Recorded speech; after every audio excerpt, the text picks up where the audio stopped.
Coming up on Why Should I Trust You? It's the very first shot a newborn gets just hours after birth.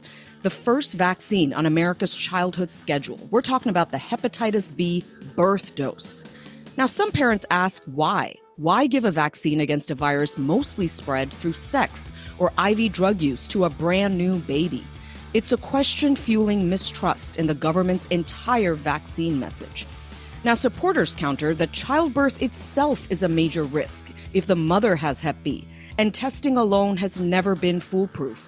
They point to the thousands of babies who became infected before the universal birth dose. Today, as Secretary Kennedy's Vaccine Advisory Committee reconsiders this policy, a big change could be coming. Speculation is high that they'll slide timing for this first birth dose to later in a child's life.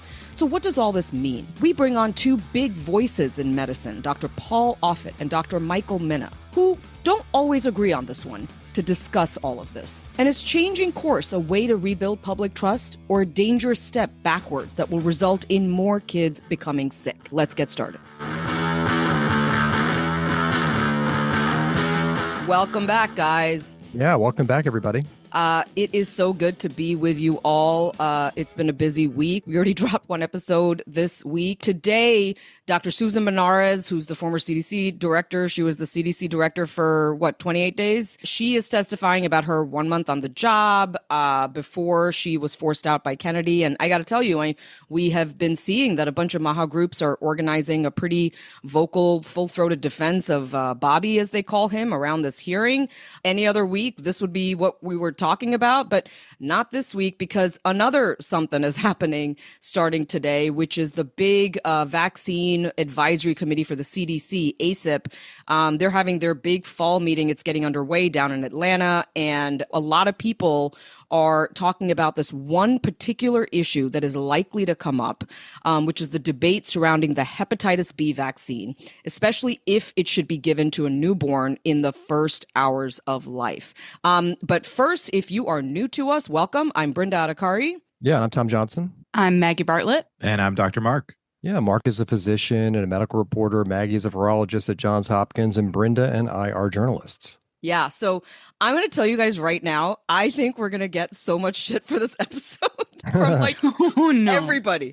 I think public health folks are going to be annoyed at us. I think MAHA folks are going to be annoyed at us. So let's just dig in. More common ground. That's right. And the reason I say this is because I think this topic is really emotional and difficult for a lot of people. And we're not even talking about the vaccine at large. We're talking about this very specific lane of giving this vaccine to a child in the first hours of their birth. It seems really narrow, but that's the thing that's actually the central tension in this whole conversation. It's almost like the hepatitis B birth shot is like the gateway to vaccine hesitancy. We've heard that phrase before, that this is what opens the door for people to really start questioning. And it's open, within hours of life.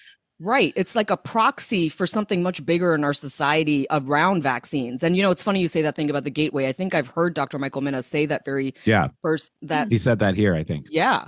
And so, look, today we just mentioned Michael Mina. We have two big dogs weighing in on our show today. I call them big dogs. They are big dogs. We got Dr. Paul Offit and we got Dr. Michael Mina.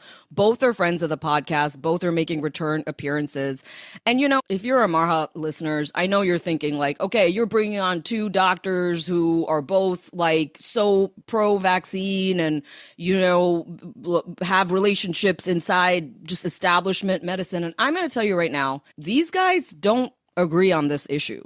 And one of the reasons we wanted to bring them on was because we think they're really reflective of a wider conversation taking place all over America right now amongst parents, in families, and amongst doctors. And we're going to get to them in just a little bit. Tom, why don't you get us up to speed about this debate on the birth dose of the Hep B vaccine? Yeah, the debate broke out in the Senate just a few months ago, and we thought we'd take a listen to that because it sort of talks about the different sides that people are staking out in this back and forth over that Hep B birth dose.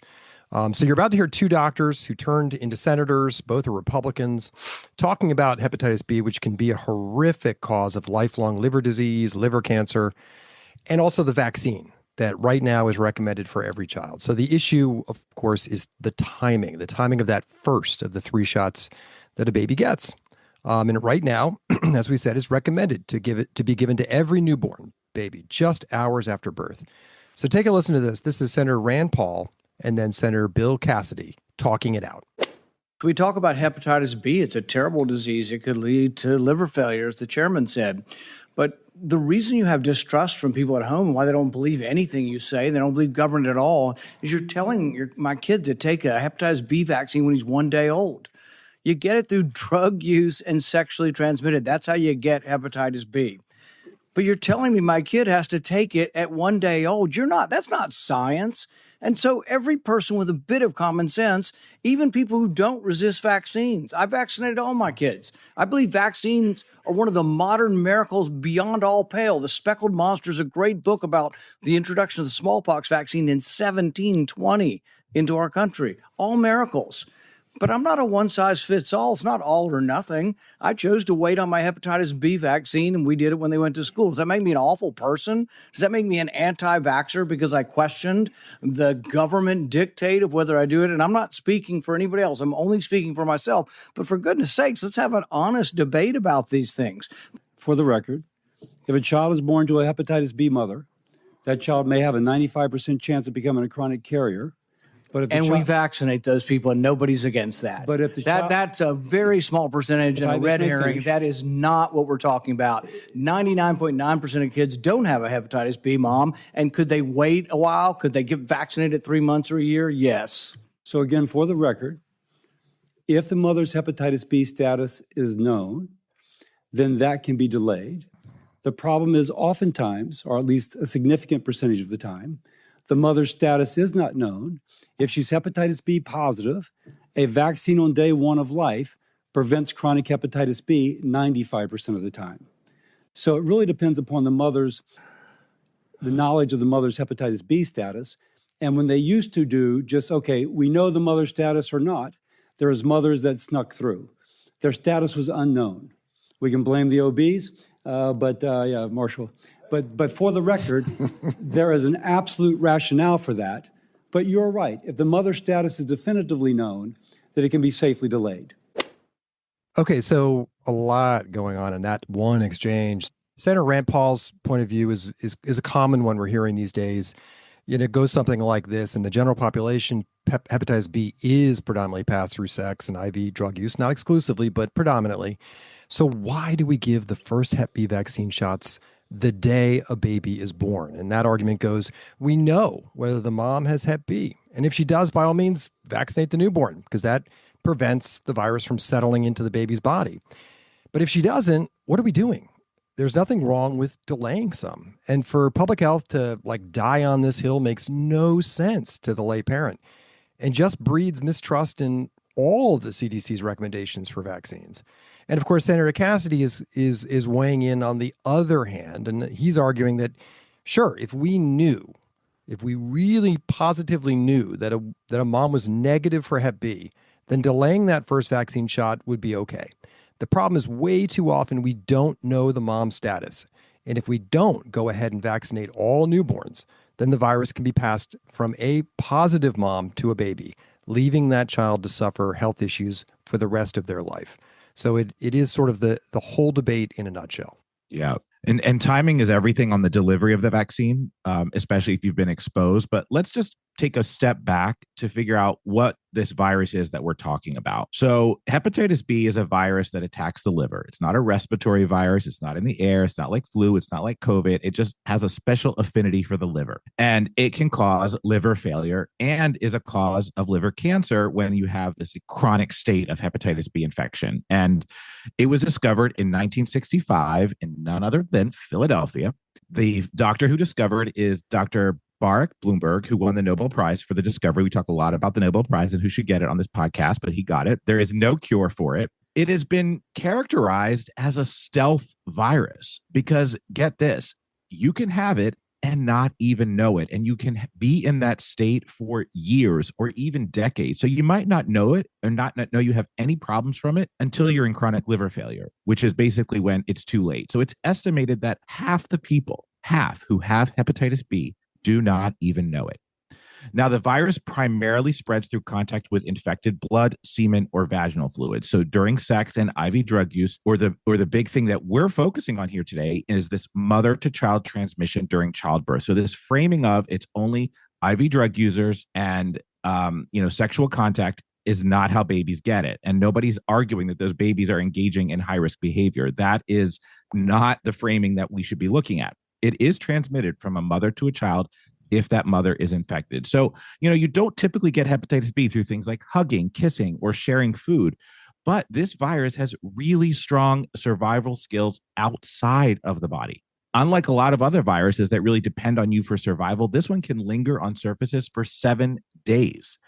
So you get it from, sharing a razor, for example, and it does spread easily. We're talking hepatitis B is 50 to 100 times more infectious than HIV. And for babies, again, if a mother is positive and has a marker indicating that the virus is very high in her blood, it's a staggering 70 to 90% chance that she'll spread it to her newborn during childbirth. Now, if that newborn isn't immediately vaccinated and the infant gets hepatitis B shortly after birth, they are at much higher risk of those dreaded complications. So 80 to 90% of infants infected during their first year of life can go on to develop chronic hepatitis B, which again, liver failure, cancer. And we have sort of a tale of two people. Like if an adult gets it, it's a much different story. So if you get it as an adult, the chances of you getting chronic hepatitis B is only 5%. So the stakes are so high for those kids. 80 to 90% of infants could get that chronic hepatitis B, where only 5% of adults. So a vaccine was developed in the 1980s, but it was in 1991 that kind of changed the narrative and the public health narrative, because this ACIP committee that we've heard about added it to the childhood vaccine schedule, with the first of those 3 shots being offered right at birth, sometimes right in the delivery room. Now, the second dose is usually given at 1 to 2 months, and then the third dose is months later at 6 to 18 months. Yeah. And some people will say, how does that birth dose even work? If the virus is passed from the mom to the baby during birth, how can a vaccine after birth still protect that baby? The short answer is the vaccine gets into the baby's system and is able to fight off the virus, stopping it from establishing itself. It prevents that chronic infection that Mark was just talking about. The first 24 hours of life are really critical to this fight against the virus. If doctors know a mom is positive, of course, they'll give the baby the vaccine along with an injection, giving the newborn the antibodies that are needed to help fight back the virus and avoid becoming infections. So we have additional tools, but testing isn't ubiquitous across the US.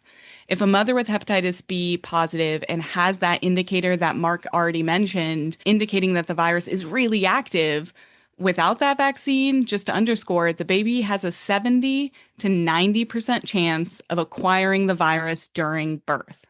But with the birth dose, that goes dramatically down with the 2 follow-up vaccine shots, so that they have a 1% chance of contracting it from the mom during birth, which is astounding.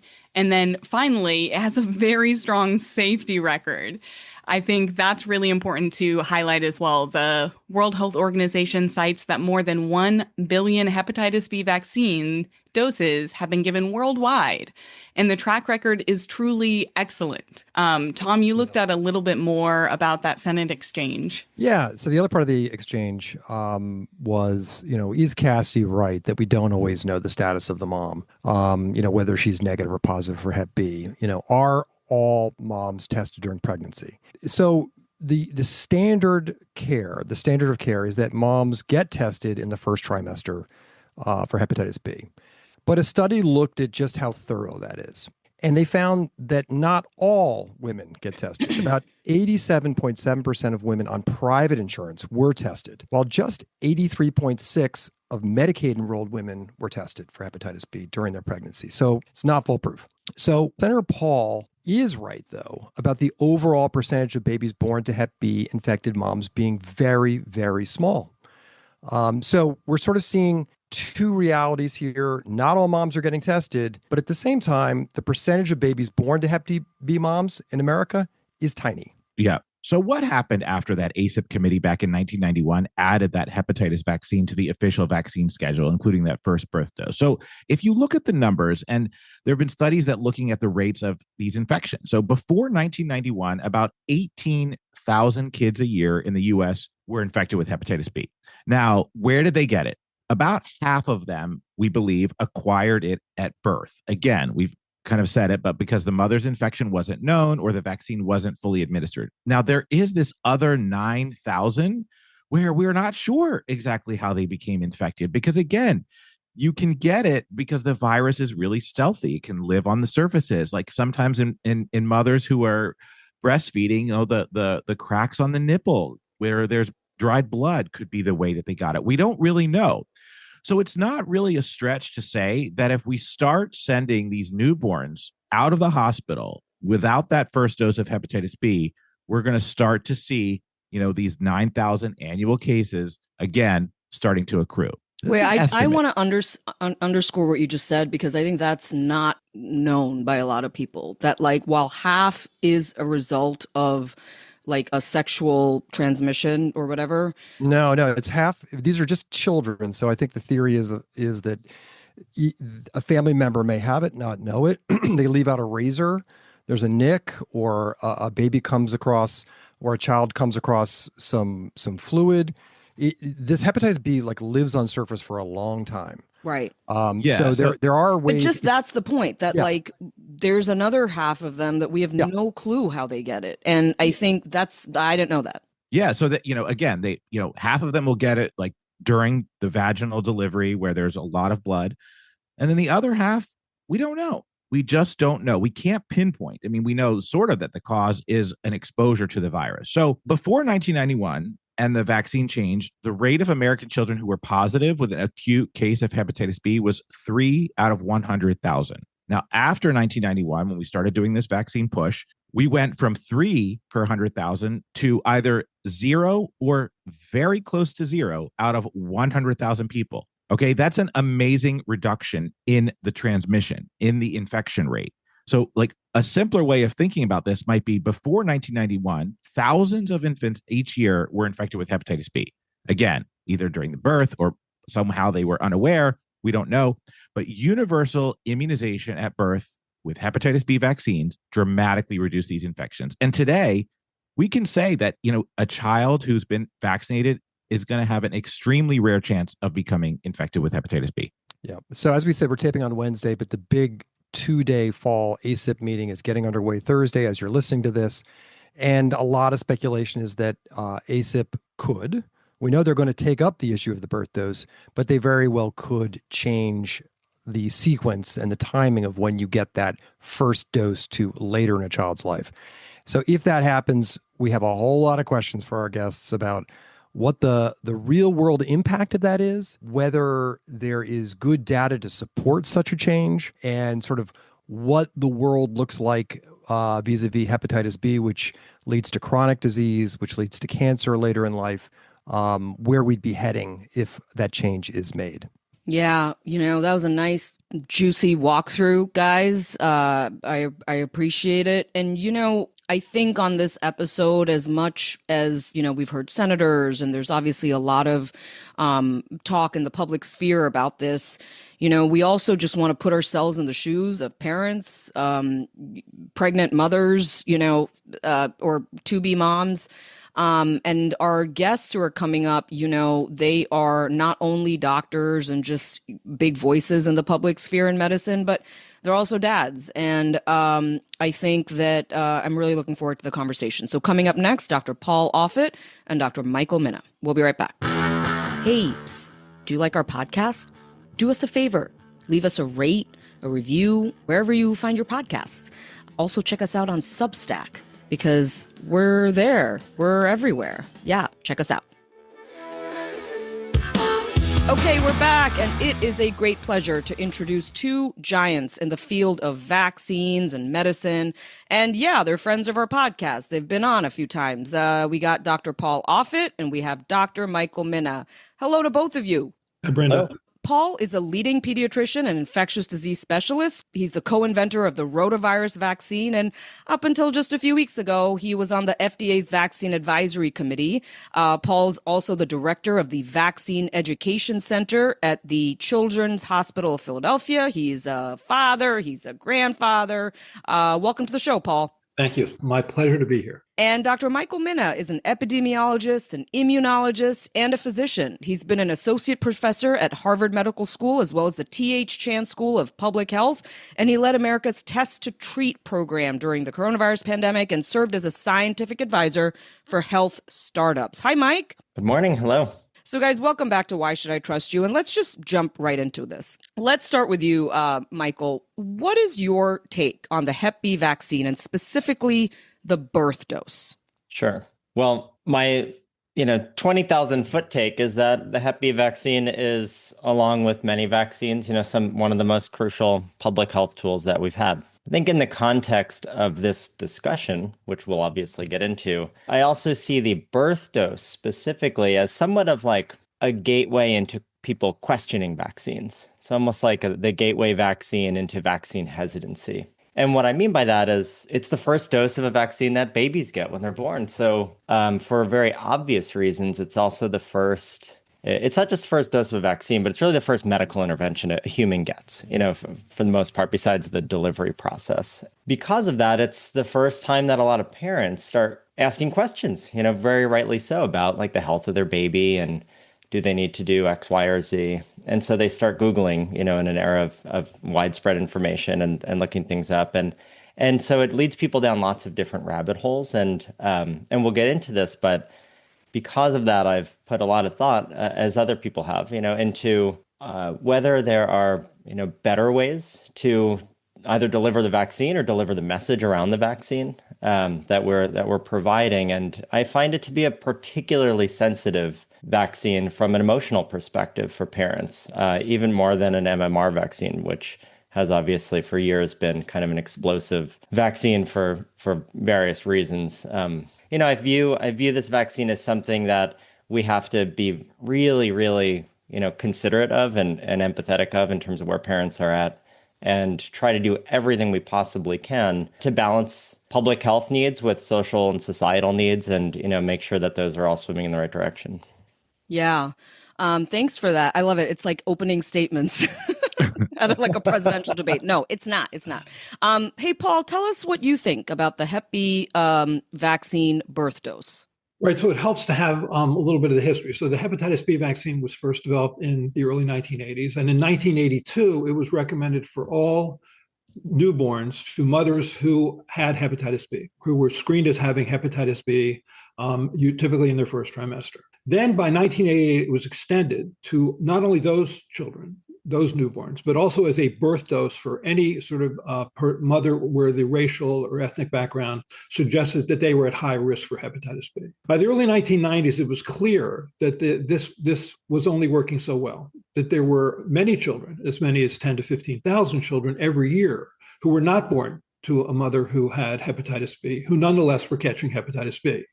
And they were catching hepatitis B from, frankly, what was relatively casual contact with people who had hepatitis B, chronic hepatitis B, and may not have known it. This is a virus that can live up to 7 days on surfaces. Even though it's an envelope virus, it's still fairly hardy on surfaces. And because you have anywhere from 100 million to 10 billion infectious particles per milliliter of blood, you can have, frankly, non-visible traces of blood on a variety of objects like towels, washcloths, toothbrushes, razors, nail clippers, etc. So you may be exposed to hepatitis B and not know it. And that's where those children were getting exposed to. They were getting exposed to relatively casual contact and not from their mothers. And so therefore the decision was made, okay, let's have a hepatitis B birth dose for everyone. And with that, we virtually eliminated hepatitis B in children, in young children. And remember, when you looked at those children, those 10 or 15,000 children every year who would get hepatitis B, but not from their mother, these were children less than 10. They weren't getting it from from being sex workers. They weren't getting it from intravenous drug use. They were getting it from relatively casual contact with people who had chronic hepatitis B. And that's not gone. I mean, every year we have about 14,000 people who get hepatitis B in this country, and we have upwards of 1.5 million who have chronic hepatitis B. It's out there, and that's why it's called the silent epidemic. And I agree with something Michael said early on. I think the problem here is one of messaging, because we do ask a lot of parents in this country. I mean, we ask them to get vaccines to prevent 14 different diseases in the first few years of life. That can mean as many as 25 inoculations during that time and 5 shots at one time to prevent diseases most people don't see, using biological fluids most people don't understand. And this is the entrance to that. I think Michael's exactly right. This is the gateway drug for fear, right? It's like, what is this? Why is my 1-day-old getting injected with a biological agent? And so it's very easy to have a lot of misinformation that surrounds that makes you say he doesn't need it. Yeah. I mean, but I know it's a hard choice and it's a difficult discussion, but I really want to try to get to a yes or no. Dr. Michael Miller, should babies get a birth dose on day 1 of life before they leave the hospital? Yes or no? I can't give a yes or no, because I am a massive believer in updating our policies around vaccines to be more precision vaccine schedules. And so I think vaccination, like anything in medicine, including preventative medicine, is context dependent. And in public health, we've traditionally had an approach of saying context is too tough to deal with, especially with vaccines, and in part that's based on data, that robust blanket policies tend to work the best as far as the vaccine is concerned in terms of getting it out and therefore limiting spread. But I also think that is that we're now in 2025. We're in an era of individualized information, everywhere with ChatGPT and things like that. And, that's been kind of growing with social media. And my very firm belief is that vaccines and our vaccine approach has to also update with context and individualization within the realm of like what's good from a public health and individual health perspective. Let me jump in and ask you, because I remember when you came on an episode before and you revealed to us that you guys made the decision to not give your own kid, right? Like the birth dose. And so I wonder, talk to us about that decision as a parent. And I think we're in this era now where we're not talking about not giving people this vaccine, right? We're talking about the birth dose. And so really take us through your own thinking and why you do have that empathy, and why maybe if you think that this policy needs to be updated, what does that look like? Do you think the policy needs to be updated? Yeah, I think that there's room for the United States to have a policy like the UK and other places. In this case, and I'll just speak for myself, I knew that we have exceedingly good screening now. And people can point to holes in the screening that we have. So a pregnant woman will get screened for Hep B. And there's a lot of people who are at exceedingly low risk for Hep B. We knew that in this case, my wife was negative for Hep B because of screening tools that approach 100% sensitivity, over 99% sensitive. And we knew that our baby was going to be at exceedingly low levels of risk shortly after birth. We didn't want to wait too long, but in the context of our family, the risk of getting Hep B in those first 2 months of life were vanishingly low. And so we decided to put off getting a Hep B vaccine at birth and get one at 2 months. And I think that, to me, that's a very reasonable decision for somebody with a vanishingly low risk of being exposed to Hep B based on a number of factors. Now, I'm privileged, if you will, to be able to make those assessments in a way that I can weigh data. And so it is hard to do that at a population level to come up with these risk analyses, if you will. And they're not going to be bulletproof. Nothing's bulletproof, but we do a lot that doesn't. That has risk, including the food we give our babies and everything else. And so this was a risk that we felt we could absolutely tolerate. And the benefit was, for us not having our baby's first experience, besides birth, getting a vaccine. I want to caveat that by saying there's no data to say that that's risky, quite the opposite. There's no data to show that getting a vaccine at birth is a risky thing. It was much more emotional, like, period. And so I think that that's really important to, like, we're emotional creatures as humans, and we make decisions based on that. And like that, emotions have to play in, I think, to public health in a really serious way, in a way that as infectious disease epidemiologists, we generally kind of avoid thinking about. But that was our personal, that was our approach. And I believe pretty firmly that there's a world in which we can create metrics and risk scores, and we can study them, and we can even do trials on them.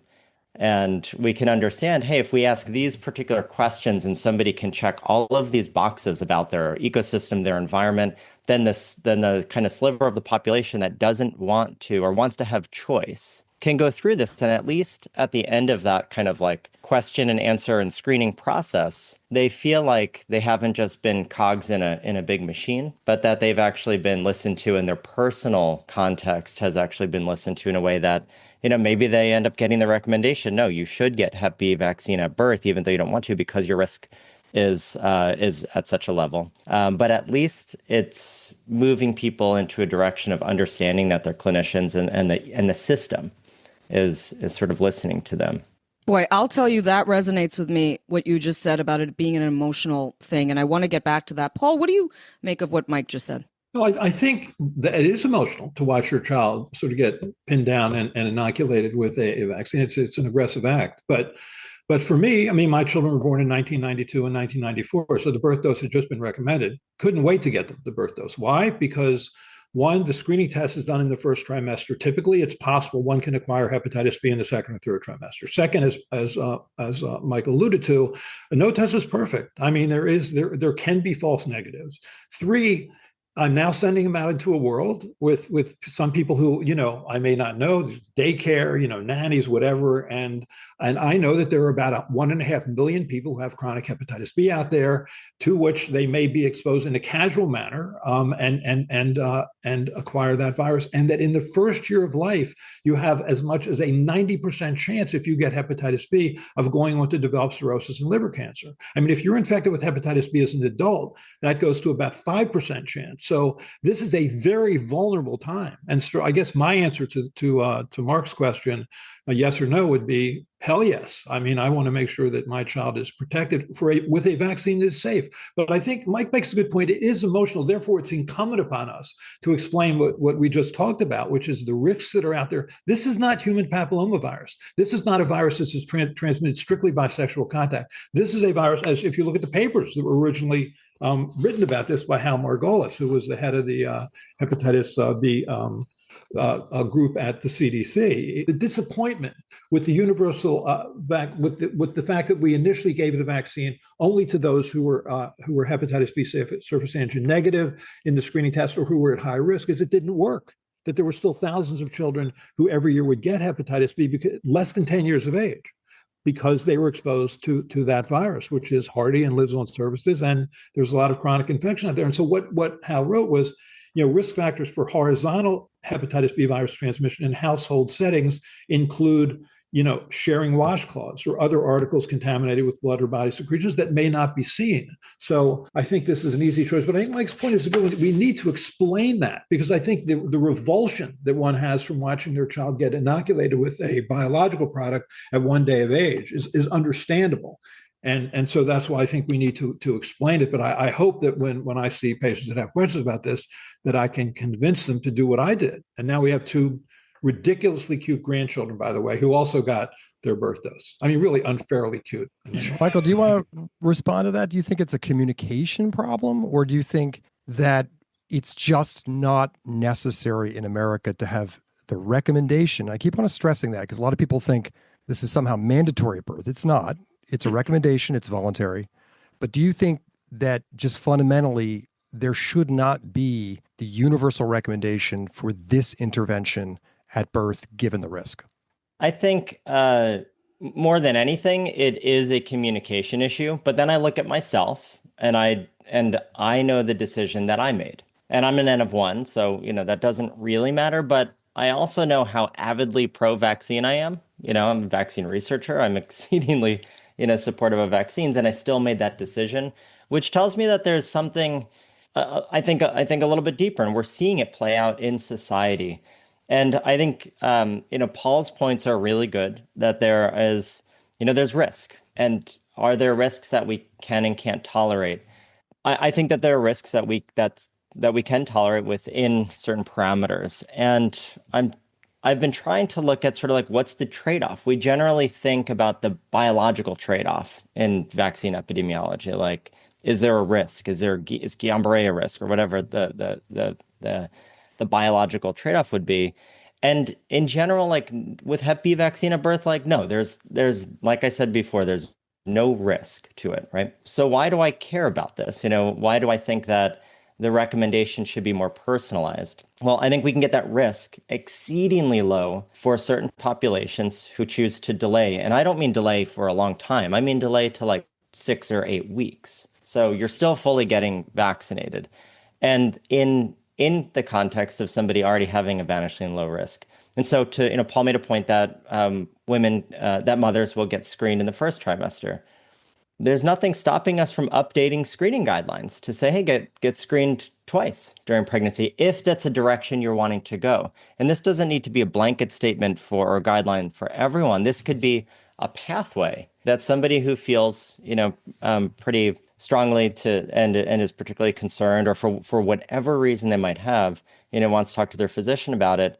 I think it behooves us to start thinking about, well, how can we accommodate people, in a new era? Incidence of Hep B has gone down, because of the vaccines. And so we're at a lower incidence overall. We're also seeing that most women who are now at childbearing age have themselves been vaccinated and are generally immune. So there's lots of screening things. And I think that in this context, people are much more willing to get screened. So as an example, we could go to town on this and say you have to be Hep B surface antigen negative, meaning you don't have any virus that's apparent. You could be Hep B core antibody negative. Oh boy. And then you could be this would be a 3-plex test, and then you could be Hep B surface antibody positive. So what that tells you is there's almost no risk that you're infected, and for your whole life you haven't been infected, and that you have immunity to it. So if we had a triple-plex test, it wouldn't be a particularly crazy test. We all get tested all the time. That could be something that could be built for $40 and run. And like that would really change if you know that a woman has now gone 30 years of her life or whatever, 25 years of her life, and has never been exposed and, to the virus, or has never been infected and is currently negative, that puts you in a very, very low risk profile for Hep B. And so then I think we can think about what are new things we can add, I suppose, to really lower the risk, if the consequence of not doing anything about this is that people continue to use this vaccine as a gateway into questioning all vaccines. And that's really the biggest part of this for me. Like, I don't question vaccines, period. But I recognize enough that, like, it's undeniable that the populace is asking for personalization and, is really trying to understand this. And at a minimum, when it comes to communication, we haven't really lived up to the challenge of dealing with like how massively vaccines have changed the whole population dynamic around people's impressions of the viruses they prevent. Like, we've never really, really done a good job at moving from like the 1970s and 80s to 2025, in terms of understanding, wow, most parents have no idea what any of these pathogens are because vaccines work so damn well. And so at a minimum, recognize that that's where the populace is. And it's kind of like it's completely predictable as a natural ebb and flow of like vaccine success. Boy, Mike, you've just raised some terrific points. And I want to unpack 2 of them specifically, which is like, you're talking about screening and potentially, updating screening recommendations and guidelines. And in some ways, I listen to both you and Paul, and it strikes me that sometimes it's like we talk about the world. It's like, are we talking about the world as it is, or are we talking about the world as we want it to be, right? And so Paul, I just ask you, like, when you hear about the idea of like, well, why don't we just test people for Hep B, right? And make those tests better. And in fact, in other countries, there are like their guidelines for Hep B is like test the mom, right? And if she's got it, then you give the birth dose. If she doesn't, you wait till a few months. What do you see as being the problem with that? Problem is that people who acquire hepatitis B in the first 10 years of life, only half of them acquire it from their mother, passing through a birth canal that has blood that's contaminated with hepatitis B virus. The other aren't getting it that way. They're getting it from what one calls the silent epidemic of hepatitis B, which is that there are 1.5 million people out there with chronic hepatitis B and another 15,000 or so people who are getting hepatitis B infections every year. It's out there. I mean, we're not talking about a virus where there's 10 people that are infected in this country, in which case I can understand maybe considering waiting, but you're not talking about that. You're talking about a virus that's clearly out there, that lives on surfaces, and that has been shown to be transmitted by relatively casual contact. And as Mike said, a vaccine that is about as safe as it gets, and with which we have 30 years of experience. So that's the choice. Do you want to take the risk? Take the risk in the first few months that this child won't be exposed to that. But couldn't we mitigate that risk, Paul, by just sliding that first dose a couple months or even a couple years before the child goes into a nursery school? Like, wouldn't that risk really come down of those incidental cases where kids get it from, their home or for daycare or wherever they get it? Or daycare, the saliva challenge test. Is that what you mean? I mean, I'm just saying, like, just don't do it at birth, do it at 3 months, or don't do it at birth, do it at 1 year. Like you'd be cutting into that risk of, kids getting it during childhood, but not from birth. Right. But why take the risk? I mean, we know the vaccine is safe. We know you have 30 years of experience. You know that children presumably can get it in the first year of life because they certainly did. And we're getting it from sources other than their mother in the past. Because there's a large burden of virus out there. Why delay that dose when all you're doing is increasing the risk with no benefit? Paul, I'm going to jump in because I think this gets at the second part of what Mike is talking about. And I'm not going to speak for Mike. I'm going to let Mike speak for himself. But I do want to kind of just echo back what I heard him say, which is we're at an age now where you've got like 1 out of 6 parents, who are hesitant about the current vaccine schedule. I think KFF just came out. Am I saying it right, guys? It's like 1 out of 6 parents are not sure about like the vaccine schedule. And what I hear is a lot of folks from public health very convincingly are like, there's misinformation and disinformation out there that is brainwashing people into thinking that vaccines are bad. So that's one school of thought. Well, it's 1 out of 6. Sorry, it's 1 out of 6 who've actually delayed. Oh, got it. So it's not just like thinking about they fully delayed. Right. It's delayed or they skipped. Right. Giving a vaccine other than COVID or flu. Got it. Thank you for that. But what I'll say is then there's the other part, which is what Mike is saying, right? I think, which is like, if you're dealing with a population that's sort of looking at their disease risk landscape, right? They're not seeing these diseases. We might say that the only thing holding us back from this disease is the actual vaccine. We got rid of giving people the smallpox vaccine because we eradicated smallpox. We thought we had eradicated measles, but it's become a thing again. I guess my point is that, is it fair to tell parents, and I know this seems like a really dumb question, right? Really obvious, that the only thing keeping them from just a world rampant with disease is the vaccine, and that as the richest country in the world, we have to vaccinate the same way we've been vaccinating for the last 30 to 40 years. And we can't really ever update it, because if we update it, then we're all going to get diseased again. Mike, is that what we're saying? And Paul, I want you to weigh in on that too. I don't think that's what anyone is intending to say. I very much believe that that's what a lot of people think is being said. And in some ways, that's because that's kind of like once we set vaccines into the schedule, we generally are like, it takes a tremendous momentum to change them. Like adding is one thing, but really changing an existing vaccine schedule and approach, besides kind of taking a vaccine and putting it into a combination vaccine, there's a lot of inertia to not change. And so I think people recognize that. I do believe that the public is sort of, they're kind of seeing that, and they have this like, it doesn't make sense. They're seeing these policies as though there's viruses all over, and then they don't see the viruses all over. It's an exceedingly tough challenge in vaccines, and the onus is on kind of the people who really understand vaccines and infections to figure out how to keep communication about these things updated as vaccine success rolls out. And measles is like the perfect example,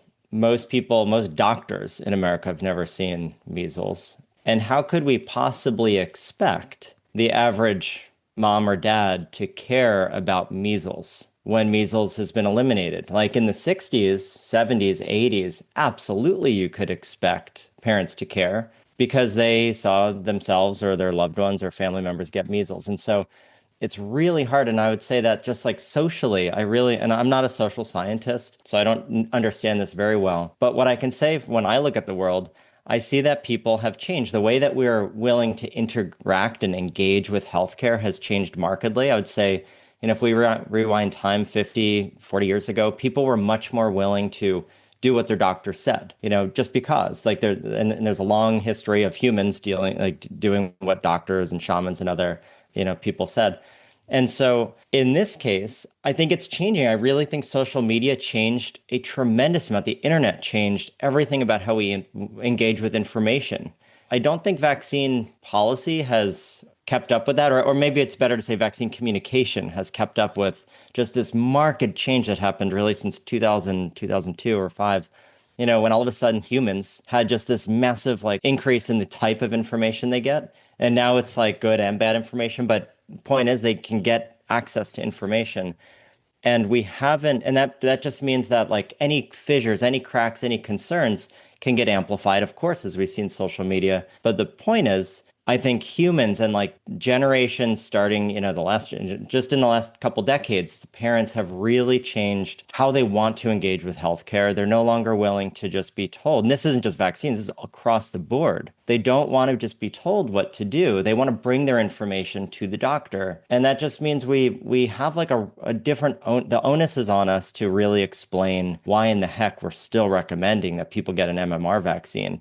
And the unfortunate thing is with vaccine preventable diseases, it becomes apparent pretty quickly if people do stop getting vaccinated, why we're required, as we saw with measles last year or this year. So I'm not quite sure where I'm going with that, except to say that the messaging, I really feel like we've kind of failed over the in terms of keeping up with the technological advances. The messaging around vaccines have not kept up with the kind of huge shift in sort of the demands of the public in terms of what kind of information, what kind of messaging they want to understand, what depth of knowledge they want their doctors to bring to the table when recommending a vaccine. We're no longer in an era where a doctor can just say, these are the vaccines you're getting, don't question it. And unfortunately, med school doesn't really even doesn't train physicians today very well around infectious diseases, period, but specifically around, vaccine preventable diseases that most doctors don't see anymore. Yeah. Have you guys seen the movie Broadcast News? No. Oh, damn. Tom, we are dating ourselves. I'm taking notes on who's seen it. So that was 1987, Holly Hunter, Albert Brooks, William Hurt. So William Hurt plays this anchor, Tom Grunick. And, he has this famous line in the film. And he's sort of wrestling with TV news chasing ratings versus TV news sticking to kind of news values and ethics. And he says, it's hard not to cross it. They keep moving the little sucker, don't they? And I thought about that quote the other day, kind of reading into all this. It's sort of a question for Paul, I guess. Are you worried that if ACIP moves the recommendation for the birth dose to later in life, that they're really just doing that to be performative, that they're really just doing that, in the best reading of it, to build trust with the public, and it's not really about the data? Is that what you're worried about, that this is the beginning of sort of an erosion of other vaccines, that we change them or change the recommendations or change who can have access to them via insurance because we're trying to build trust and we're not following the science anymore? Yes, I think it would be a terrible decision. I think what it would mean is that it would expose a lot of children in the first year of life to a virus that could potentially cause them to have cirrhosis or liver cancer. And I think we sort of, with regard to hepatitis B, we live with this sort of myth of invulnerability, this notion of this is not me, this is not my child, this is somebody else's child. And I was just on a conference call with Governor Shapiro's team at the Commonwealth of Pennsylvania, because they were talking about what to do if what happens, what we fear might happen, does happen, which is they delay the birth dose to say beyond a year of age. What to do. And one of the people in that call said, well, why don't we just sort of target high-risk groups. We just don't seem to learn that lesson. But that's the Hegel line, right? What we learn from history is we never learn from history. I mean, when that vaccine first came out, the so-called plasma-derived vaccine in the early 1980s, regarding adults, we targeted high-risk groups, right? People who were more likely to get hepatitis B, and it didn't move the needle at all, because there are a lot of people out there who aren't in high-risk groups who are exposed to this virus who then get it and have either acute or chronic disease. So yes, I think if we delay that birth dose, you are now exposing people in the first year of life to a virus during a very vulnerable time where they could then go on to develop cirrhosis, liver cancer, and everybody thinks it's not me until it's you. But did public health learn the lesson of COVID, which was Americans saying quite emphatically, don't try and eliminate tiny, tiny risks and put us through something in order to do that? Like, stop. We can live with infinitesimal risk. We don't need to vanquish all risk and take these interventions for all of us when the risk is just tiny. Like, isn't that a lesson that public health needs to embrace? I don't think it's that tiny. I think that if you have the 1.5 million people out there who are chronically infected, and if there are only a handful of children who, because they're not vaccinated in the first year of life, are exposed to that and suffer it. Think about this. We also have a screening test for syphilis. We do. I mean, that's part of that original screening test that's done in the first trimester. There's between 3,000 and 4,000 children who are born every year in this country with congenital syphilis because they weren't identified and because their mothers weren't treated. I just think that by giving the birth dose the way we're giving it, we jump with a net. By not giving a birth dose, we're jumping without a net with no benefit. As Mike said, this is a safe vaccine. It's a single protein, safe vaccine. It's been out there for more than 30 years. Why would you wait? And also, to get to one other point while we're ranting here, or while I'm ranting here, I think that Mike's right that we need to sort of update with current realities. And so I was asked to be head of the polio working group when I came onto the ACIP in 1998. And at the time we were giving the oral polio vaccine, which and we had eliminated polio from this country by 1979. But throughout the 1980s, throughout the 1990s, the only polio seen in this country was polio caused by the polio vaccine. It was rare, but it was real. And so other countries like Scandinavian countries had pretty much eliminated polio from their country using only the inactivated vaccine. And so in 2000, we moved back to the inactivated vaccine so that we didn't cause those children to suffer unnecessarily during the 80s and the 90s. So I do think we try and update. I mean, we certainly have now advances in recombinant DNA technology and protein chemistry, et cetera. So I do think that vaccines are getting updated. But I do agree with you that we learned, I'm not sure we learned it at all, but those pandemic where we were dictatorial, we had this sort of zero risk notion, and it really pissed people off. And I think we leaned into this libertarian left hook, and I think we're feeling the punch every day now. I think Robert F. Kennedy said two things I agree with. One, when he said, don't get your medical advice from me. I agree with that. And two is when he said, I am a product of this pandemic. He is. I mean, he has disdain for the agencies he's heads. And I think as he's tearing down the CDC limb from limb, there are a lot of people out there who are rooting for that. All right, Paul, but wait. So I'm going to move the conversation away from Kennedy for a second and bring it back to something that, we've been hearing specifically about ACIP and just some of these groups that are in charge of kind of deciding how we take vaccines in this country, right? So one of the criticisms is that for years, ACIP has rubber stamped the way that we use vaccines in this country, that they don't really have honest conversations about whether we need to be taking vaccines the same exact way that we've been doing for. So prove them wrong, Paul. Is it just a rubber stamp? Is this just a group that kind of looks at, well, we've been doing this for this long and we have these results, so let's just keep doing it for this long? And what do you have to say about that?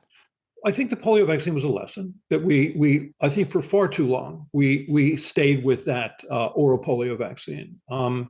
So that was a lesson. But I do think, at least when I was on the ACIP and I was on the FDA Vaccine Advisory Committee for 8 years, I do think we're trying to get it right. I think, there are a lot of people out there who are trying to do good and get it right.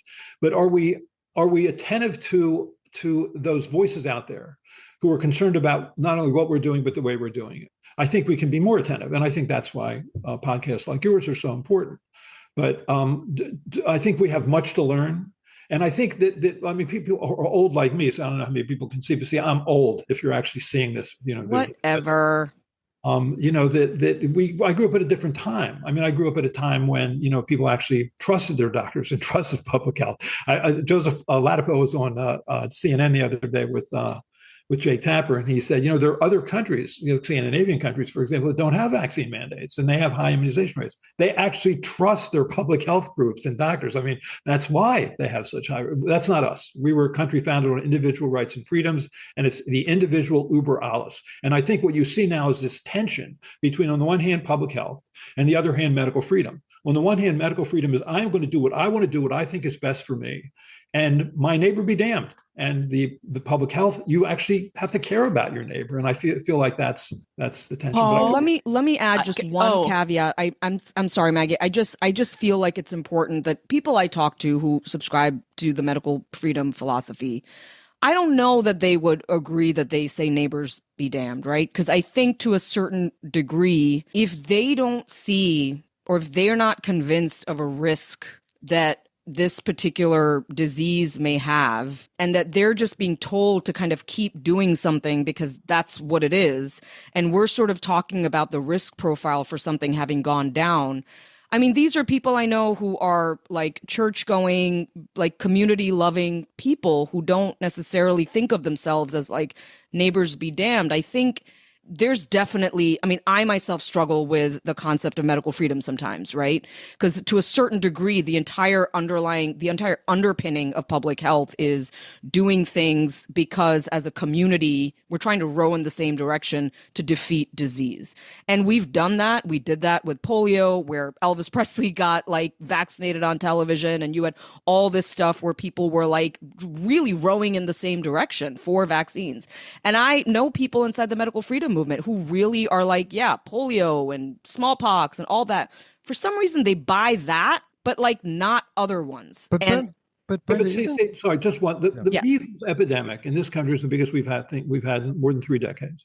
You have an outbreak in West Texas where the Secretary of Health and Human Services says it's a personal choice. It's a personal choice whether you catch and transmit a potentially fatal infection in the midst of an epidemic. I'm sorry, that is medical freedom, uber alles, and above public health. Maggie, do you want to jump in and ask Paul something? Yeah, I guess I wanted to know, Paul, if we're thinking about how we're approaching vaccines today versus how when ACIP was started and things like that, what is the point of changing the schedule in your mind? A parent can choose yes or no. If we remove it from the schedule, how is that impacting our insurance coverage and free vaccine programs? Because that's something I'm concerned about, is if we change this, the 50% of children who rely on the free vaccine programs, that suddenly changes it from a person's choice to a financial choice. And that's what scares me the most, is the ACIP has control over the Vaccine for Children's program, a program that purchases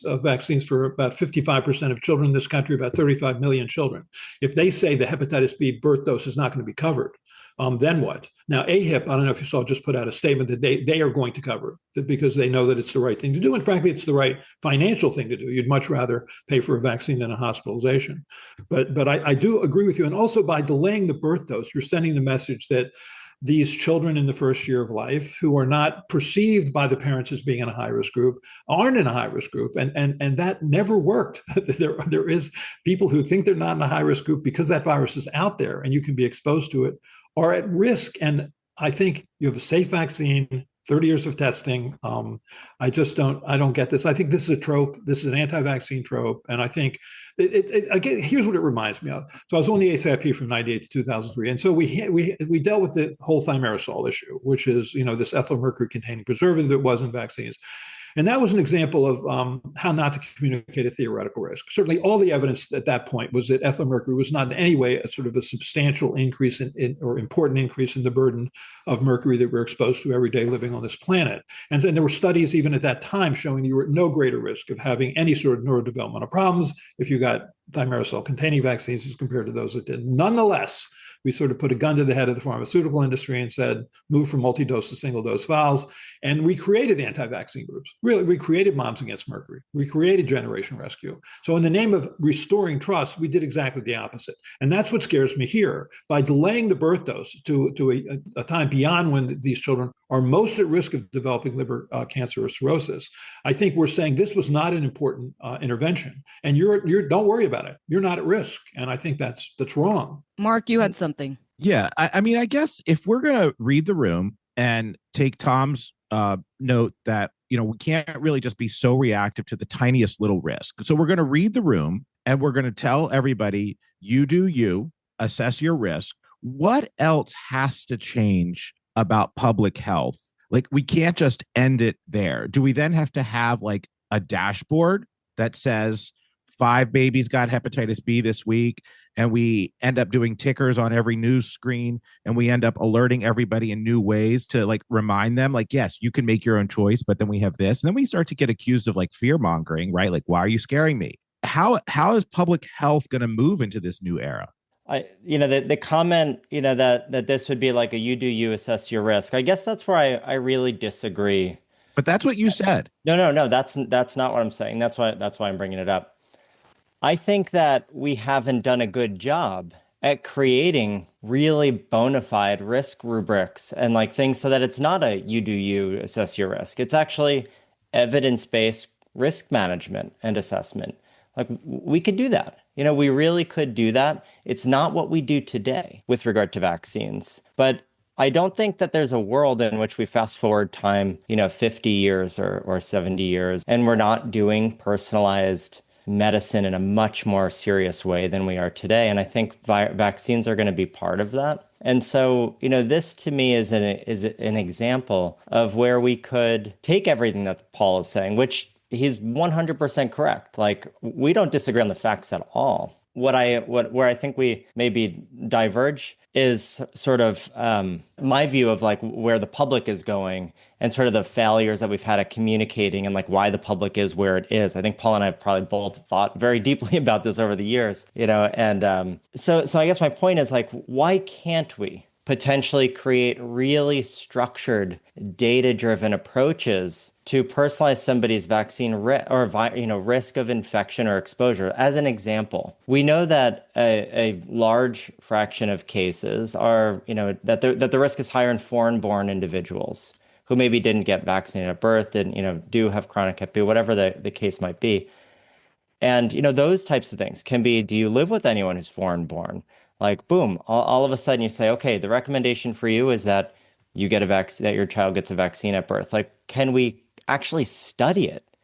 And maybe we come out, we find, hey, look, this actually elevates your risk at a population level of Hep B to wait 2 months. And so we're going to go back to the blanket statement, but at least we could study it and have that not be deemed as anti-vaccine. Like, when I recommend that we study things, I often from my own colleagues get told that I'm sounding anti-vaccine, which I just think is nuts. I'm trying to just kind of read where the population is at and say, can we do these studies? I think the risk of such a study, and we kind of have real world evidence, like the UK has these policies. Actually, many of our peer nations don't give a birth dose.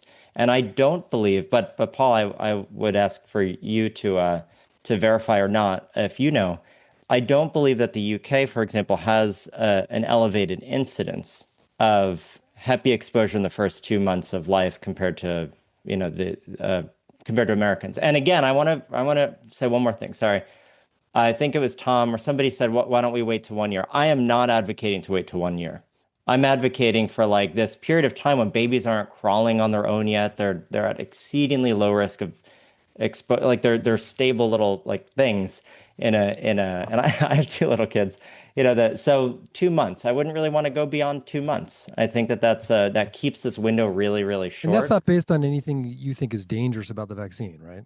No, I want to be completely clear. My entire argument or just feeling about this is about kind of trying to. Brenda asked me early at the beginning of this, like what's been my experience. So much of the way that I've been thinking about this comes from teaching parents and alternative healthcare workers over the last 10 years or so, I've been teaching workshops on vaccine immunology to vaccine hesitant parents and healthcare workers. And this started because my mom was alternative healthcare worker, craniosacral therapist, and she recognized that most of her colleagues didn't understand biology. So I started teaching them about like what's a cell nucleus and what's a mitochondria and things, but then started using it as an opportunity. And I realized almost all of them, even 10 years ago, were vaccine hesitant or like avidly anti-vaccine. I realized they were just like completely unaware of like how vaccines work. So the reason I'm bringing it up here is I feel like I've gained a very, very, very deep appreciation for just like where people are becoming hesitant around vaccines and just how real it is. It's not just like, it's not purely a failure of communication of public health. There's like a very deep, concern around it, which I think it all mixes together. But if we don't address that, if we don't really start to recognize that is a huge part of being in public health, is fully appreciating like where these concerns are coming from, even if they're not born in biology at all, and trying to recognize and work with it in as low a risk fashion as possible. Right now, by kind of ignoring it or by saying it's not the right thing to do to change or question the schedule, it continues to alienate people who are already starting to feel alienated. And that's why I consider this all like in this gateway world. And now they Google, should I get my kid a Hep B vaccine? For every one article that is like pro Hep B vaccine, there's 500 that are like vaccine hesitant or fear mongering around vaccines. So we have to recognize that that's the reality we live in. And how do we like get up to date with that? How do we start to address it? And I just think parents today are just in such a different mindset around infections. And it's just the most ironic thing because it's because the vaccines work so damn well. Right. We have to figure that out. Mike, you're getting at something that I often wonder how public health and whether public health has actually done really sort of counterintuitive measures in the past to actually boost uptake and to make it so that people are more comfortable doing a particular intervention. And look, I have no evidence for this. I'm just asking out loud. I think about like the war on drugs, for instance, right? There's a big movement to like legalize certain drugs because they think it'll actually make it a safer way to use drugs. And in fact, you will have fewer dangerous overdoses and deaths and things like that. And we can have a debate about whether that's worked, but that's been a big, and liberals and public health folks have often been on the side of like creating safe spaces to use dangerous drugs and things like that. And I just wonder, Paul, like, does vaccines need to enter a similar space of sometimes having a counterintuitive approach to sort of meeting people where they are with their hesitation, that we need to identify like where you as Paul Offit and you as Michael Mina are like, this is a no-fly zone. Like, you got to get your polio vax. You got to get MMR. That is like those are really important ones. But like on Hep B birth dose, let's talk about it. Let's like, does that actually enhance trust because people are seeing that you're viewing them as complex human beings, that you're not a hammer in search of a nail, that you're not treating every single disease with the exact same? Or, Paul, and I don't want to put words in your mouth, are you like, this is a situation where like we are the boy who cried wolf? There's so many like metaphors I'm using here. Boy who cried wolf, hammer in search of a nail. I don't even know if I'm accurate. No fly zone. No fly zone.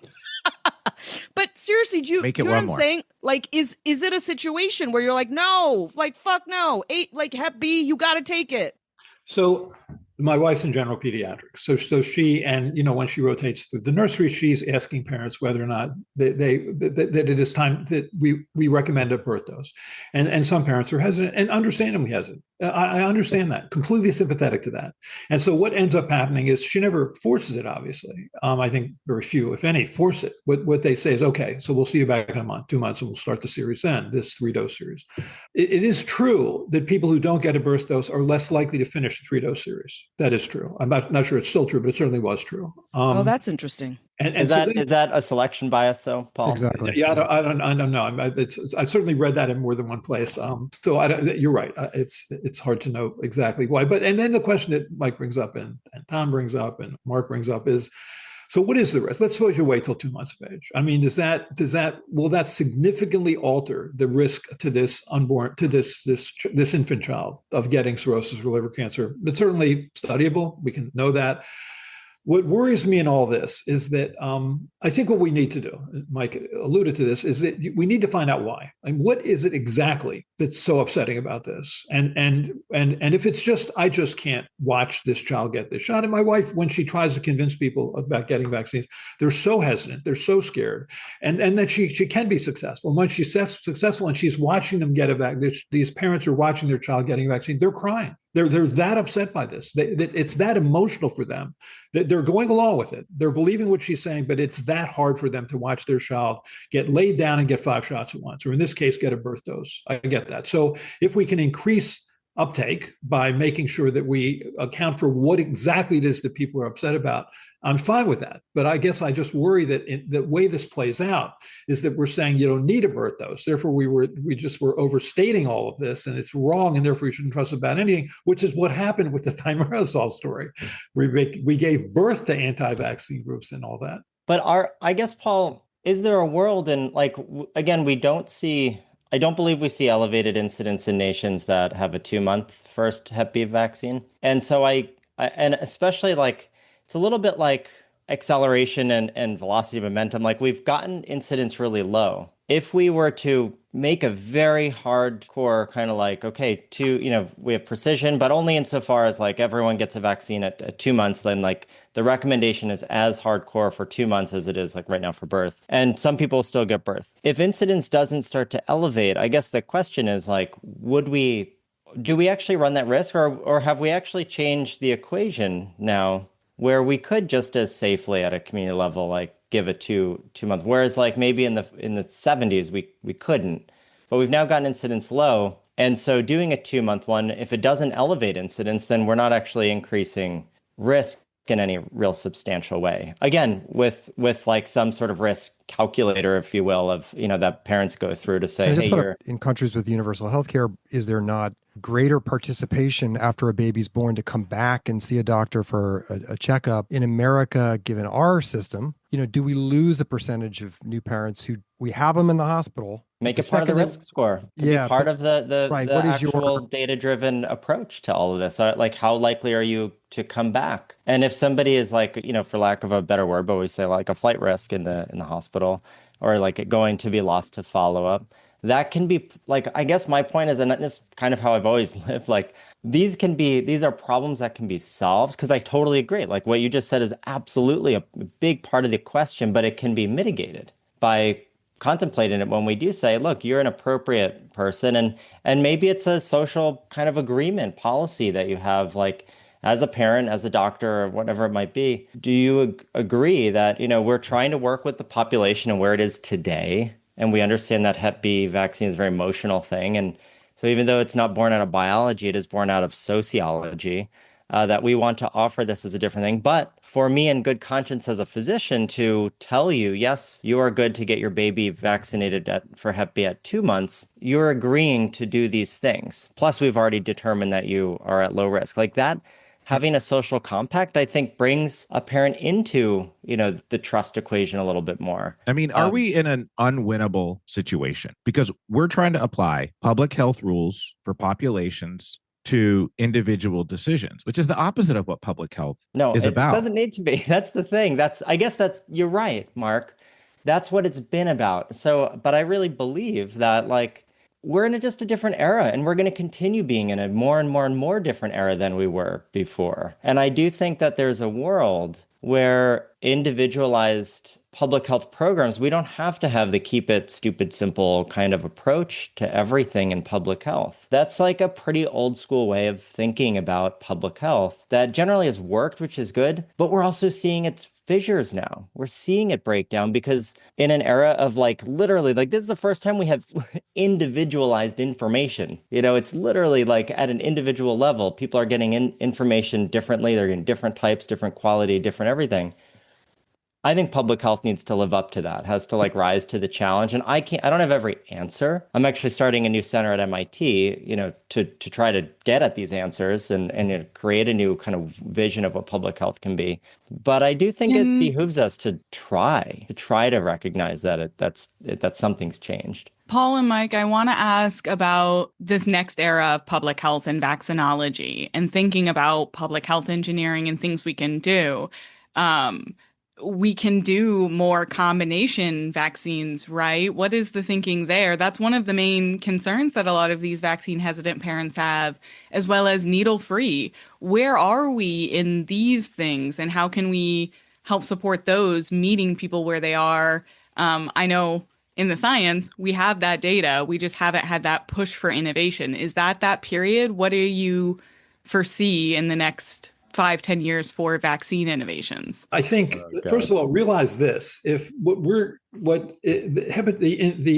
hepatitis B vaccine is contained in a number of combination vaccines. If you take it out of the birth dose, you're going to really mess up a lot of the way that the schedule is going to work beyond that. And what worries me here is as Mike said, I think all the countries that recommend hepatitis B vaccine for infants recommend it certainly by 3 months of age, many by 2 months of age. Nobody recommends it beyond a year of age for obvious reasons. I fear that's what's going to be about to happen here, because I think that this has always been an anti-vaccine trope. I think RFK Jr. promotes that. And I think this is his way of basically putting infants at unnecessary risk. Yeah, but Paul, I'm going to push back on you for 1 second, okay? Because I just want to second Paul on that, though. I do think he's trying to do that. Let me push back on 1 second, because I think this tends to happen, and I will just speak for myself, that when you want to resist against something that you think is going to harm, it does prevent you from kind of thinking about innovation and the future and ways in which you can make something better. And so let's, again, put aside Kennedy. Seriously, think about, is there a way of thinking about this that meets people's concerns? Mike put in the chat patches or something. You know what I'm saying? What if it's just better education of new parents? I mean, it is a recommendation. It is not mandatory at birth that you get this. I know that parents are in a haze, and I have no memory. I have 4 kids. I have no memory of any of them getting this or having any conversation about it. But it's like Occam's razor. Isn't what we have actually the simplest, best system? If you're all into medical freedom, you're free to say no. If you have no opinion and you hear public health say you should get the vaccine at birth, you could say yes. And it's there, Michael, to be covered. If you take it out of the schedule, it starts to, I know it's not a super expensive vaccine, but it starts to trip up people's, ways of affording it and having it covered. Can't you just make up your own mind and have a better informed patient? Yeah. And just to piggyback on that, and what if we do all of that individualized screening before we blow everything up? Why don't we do the work, get some new science to inform a decision before blowing it up? I'll also say one other thing, as somebody, maybe the only person on this call who's given birth. I don't freaking remember anything about the doctor saying anything. I was like, you have the baby, go make sure the baby's alive, go do what you're going to do. That, I mean, the idea that this is somehow you have a choice, I'm just being real with you. It didn't feel like a choice, at the time. I know it was. Right. Isn't that the place to invest the energy? That's just an argument. Right. I'm positing here. Yeah, I love that. Yeah, and maternal health and all those follow-ups. Go ahead, Paul. I just want to say one thing, because something you alluded to earlier was, why can't innovation meet sort of the public health concerns? Realize these are small market products. I mean, it's less than 10% of what these companies do. In 1955, we had 27 companies that made vaccines. By 1980, we had 18. By the end of the decade, 1990, we had 4. There's about 4 or 5 companies that make vaccines. It's less than 10% of what they do. It's pretty burdensome to do it. The research and development costs are very high as compared to sort of small, just single molecule drugs, et cetera. So you're asking them to compete against themselves at some level. So to move, say, from, to have a micropatch, and I was on the ACIP when people like Bruce Weniger were talking about micropatches, 25 years ago. There's no reason one couldn't reasonably do that, because I think that is part of it. I think getting shots is part of it. I just want to underscore, I think what Paul's saying is that they are making money. So for us to shift to combining vaccines in one, or reducing the dose because you need less on a micropatch or a transdermal delivery, then they'll make less money. So there's less interest. But can we make that not the main metric? Can we make it building trust in our country? Can that be the metric? Can the metric be that parents need to, we're in an era now where 1 out of 6 people are delaying their vaccines? That is a way bigger threat than fucking pharmaceutical companies not making money. I just throw that out there. But we have to, I think my take on what Paul was just saying, or at least my view on this, is it's hard to get companies to really innovate. And, the status of like where the United States is, and these are the kinds of things that I think could change. It's up to the pharmaceutical companies to prove their technology, to bring the data to the agency, to do all of the work. Vaccines are probably the most scrutinized, health intervention that a pharmaceutical company could undertake, particularly low reimbursement rate for them. Which, that's somewhere, if we really wanted to accelerate innovation, and like, why don't we all have Hep B vaccine, patches? Why aren't all of our vaccines given? Well, maybe not all of them, but, many vaccines could theoretically be given through a patch, a dermal patch kind of thing.